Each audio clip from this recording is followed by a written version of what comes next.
আসসালামু আলাইকুম বন্ধুরা, কেমন আছেন সবাই? আমিও ভালো আছি। আজকে আমি সাত মাথায় আসছি আব্বুর জন্য একটা ফোন দেখতে। আব্বু ইদানিং ধরে বলতেছে যে আমার একটা ফোন নেই।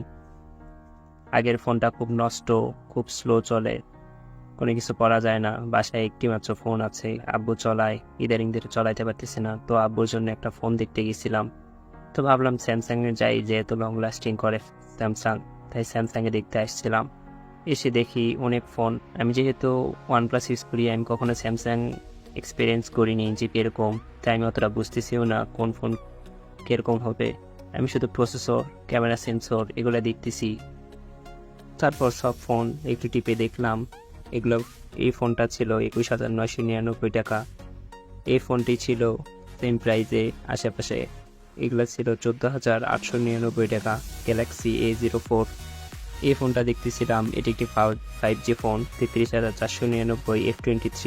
এটার বিশেষত্ব ছিল এটা 6,000 এমপের ব্যাটারি। আমি ভাবতেছিলাম বাবা যেহেতু চার্জটা একটু কম দিবে, একটু ভাইটি টাইটে ওরে, তা ভাবতেছি এগুলো একটা দেখবো। তো এটাও দেখলাম। আশেপাশে এরকম করে সব ফোনই দেখতেছি। এটা দেখতেছি গ্যালাক্সি F14 23,000। এটার ডিজাইনটা আমার কাছে সুন্দর লাগতেছে, ভাবলাম এগুলো একটা নিব। আমি সবগুলো ক্যামেরা বার করে দেখতেছি, কিন্তু উনি মনে হয় শরম পাইছে। আচ্ছা যাই হোক, শরম পায় লাভ নেই, আমি এই তো ক্যামেরা দেখবই। এভাবে করে সব ফোনই দেখতেছিলাম, এক এক করে সব ফোনের রিভিউ। আমি যদিও টেক রিভিউয়ার না, তাও একটু সিম্পল ধারণা দিতেছি কোনটার প্রাইস কীরকম। A23 30,999 টাকা। ক্যামেরাও অন্যান্যদের তুলনায় একটু ভালোই ছিল, আমার কাছে ভালোই লাগছে। মানে এই রেঞ্জের মধ্যে, 30,000-এর মধ্যে, এই রেঞ্জের মধ্যে এই ছবিটা একটু ভালোই ছিল। এভাবে করে সবগুলা দেখতেছিলাম, সবগুলা ডায়াল প্যাড বের করে দেখতেছিলাম। আমি ভাবতেছিলাম বাবার জন্য কোনটা পারফেক্ট হবে। এটি ডেমো। আমি ওনাদের বললাম এটা কেজি হিসেবে বিক্রি করবেন। ওনাদের বলতেছি এটা কেজি হিসেবে বিক্রি করবেন। উনি বলছে না ভাই, এটা ডেমো।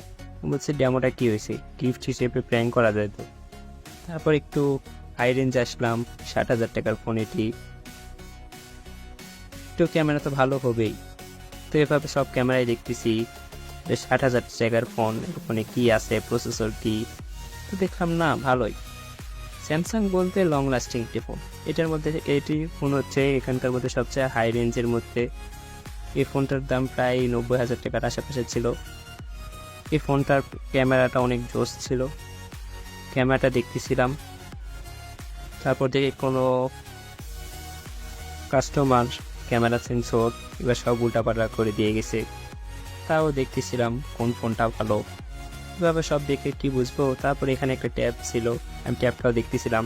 যেহেতু বাসায় আমার একটি বোন আছে, বোন যদি পড়াশোনার কাজে লাগতে পারে, আমি তো এগুলো সব হিসাব করে দেখলাম। ট্যাব 8,999 টাকা।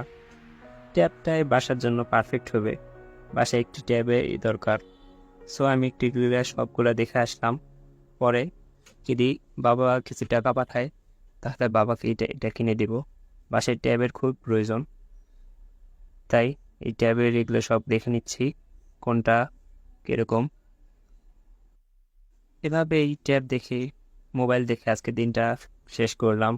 তারপরে বাড়ির দিকে রওনা দেব। মেসেজ